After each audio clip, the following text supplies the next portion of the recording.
Okay, chowder up. Chowder up. What you can do in a little tiny van. I know. It's incredible. Okay, I'm gonna taste meat and bread, but I want to taste A little dip in the action. dipping. Dipping in a Terran. Oh my gosh.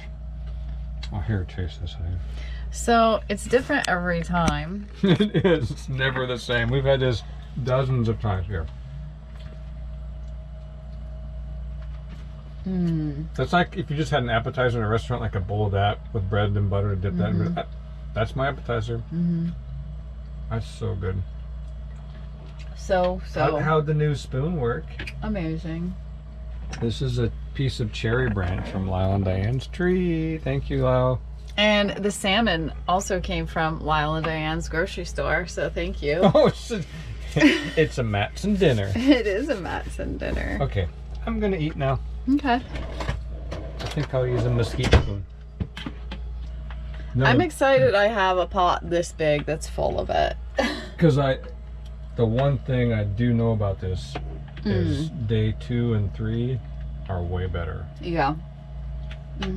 Oh, okay, that's really good. So I'm drinking Oh yeah. What'd you find? Earth, Zen, and Fire. It's hard to repeat. We're at Jesse's Grove Winery. It's a Harvest Host in Lodi, California. And that was one of their Zens is Earth, Zen, and Fire. And it is spicy and tasty. And I can't think of a better wine with my Cashew amazing chowder. wife's cashew salmon chowder.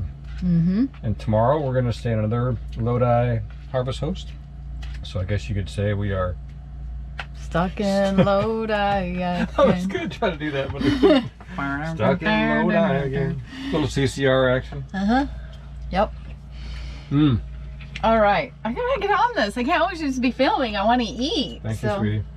All right. We'll see you guys in the morning, and we'll head over to the other Harvest Host. Yeah. Chow time.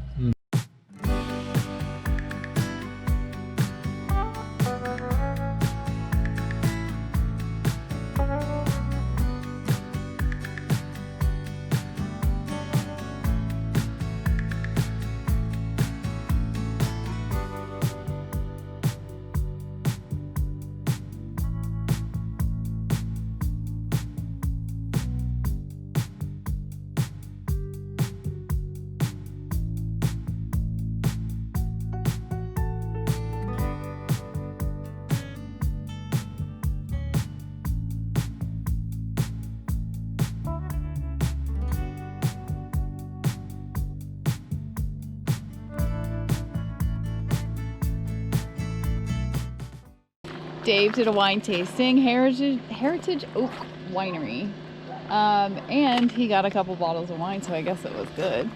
These people are so nice. We've been to, as you know, if you follow us, we've been to a lot of winery Harvest Hosts around the U.S. and Canada, and this is up there. Hospitality, location, and wine quality. It's really, really good. Yes. So in chatting with the host, she mentioned they have a whole basket full of persimmons, and she wanted people to take them because they have so many. And I've actually never seen a persimmon tree up close. I've never eaten a persimmon. I don't really know what they're about. I guess there's 2 different types. One that you can just eat, and this is the other type, the type that you can bake and make pudding out of.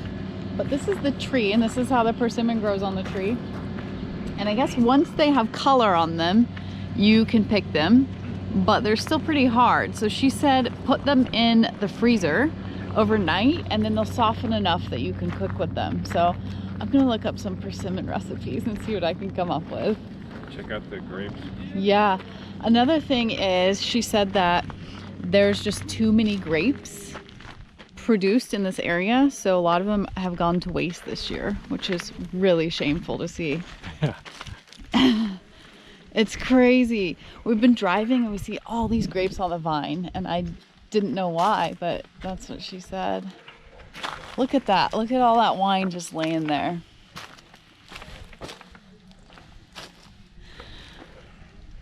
So this winery is small production, and they don't use all that they grow. They usually sell them, and they just didn't have a lot of buyers this year for them. So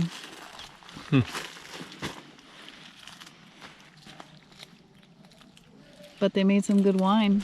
Oh my gosh, delicious wine. So the spot that we will boondock tonight here is actually not at the wine tasting area. It's on their property, but you have to go out on the highway a little bit and get to it. And she said there's a couple picnic tables out here for us. What a great spot. And also there is a trail here. She said there's a sign and a trail. It goes down to a river. This is pretty cool.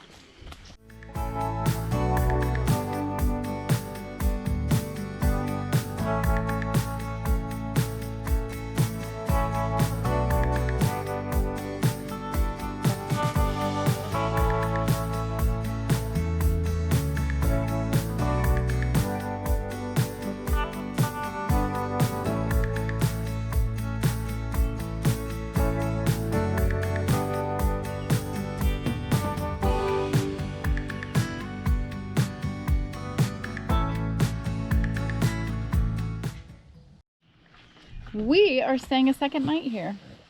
We went up and asked, and they don't have anybody coming in tonight, so they said no problem. We are out of bread, and I have some chorizo I cooked, and I was thinking about making chorizo gravy, but we don't have any bread, so we gotta fix that problem.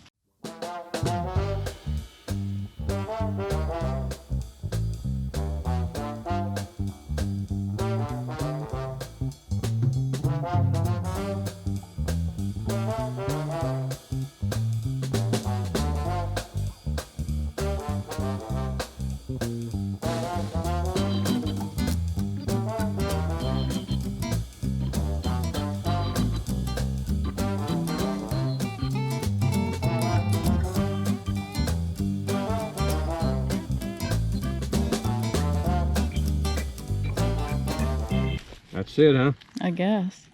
So have we done this pan before? No, I gotta show people these pans. Let me grab my other one. Silicone? Yeah. First time using it. And before I forget, whenever we don't mention this, then we get lots of comments and questions about where to get it. This is the Coleman Camp Oven. It's the gas one stove. I made this insulating cover out of a welding blanket. It really helps with the wind, helps to control temperature. I made it out of a welding blanket, and all of these things are on our website, on the products page of our website. Amazon links for those, so if you want to pick them up there, including like the fire brick I put at the bottom that helps even out the heat, distributes it evenly. So let me go get that pan and show you what that's about. Okay, so check out these pans. Someone reached out to us, Stephanie and David, a while back. Pistol you off, honey. Doesn't involve you. And they discovered these pans. They used them in their Coleman oven, and they actually sent 2 of them to us, which is awesome. So thank you, David and Stephanie. But I wanted to tell you guys about them because they're pretty incredible, and they're definitely a space saver. So this is what the label looks like. It's a foldable silicone baking mold, and I can't quite remember where they got them from, but this is how they're stored, just completely flat, which is great for van life. And then to fold them to bake in, let's see, I always have to think about it 1 second. Okay, yes, these go on the outside, and it slips in like that. And fold up, just flips over, slip it through. cool. It's pretty incredible, right? And they're always nonstick. Yeah, I use parchment, well, and especially with bread, so I could, so I can lift it out easier.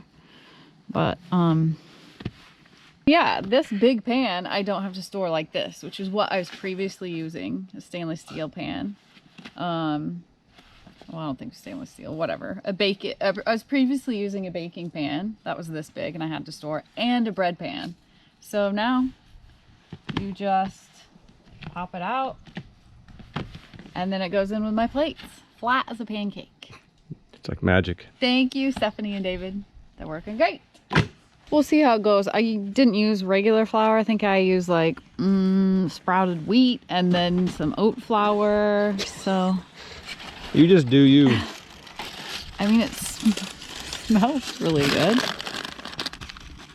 I want to say it's done. This is not the prettiest loaf of bread we've ever made, is it? No, but it's a yeast free because I don't have yeast with me. I think I left it in Oregon. So it was just kind of a, and it's going to be better when it can be, Looks like bread. okay. It's actually not bad. It's just too warm. But never. Who can wait? Let me go get the gravy. Gravy made with cashews instead of milk. We're all kind of crazy today. And what kind of flour is that? Sprouted whole wheat and oat. 2 different flours because I was using up one, then I opened the other. It's a hodgepodge. Yep. Mmm. Yeah. Biscuits and gravy. It's good. Mmm. I need a cup of coffee. You share mine. Okay. Carry on. Carry on.